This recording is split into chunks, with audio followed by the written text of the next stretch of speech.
Welcome back to another technical deep dive here in the Debug Zone. Today we're tackling a big question and breaking it down with insights from other users. Hopefully this clears up some misconceptions and helps you get the answer you need. So buckle up, stay a little curious, and let's jump right in.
And that's a wrap.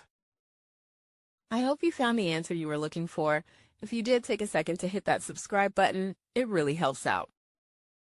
And let me know in the comments which solution worked best for you. See you next time in the Debug Zone.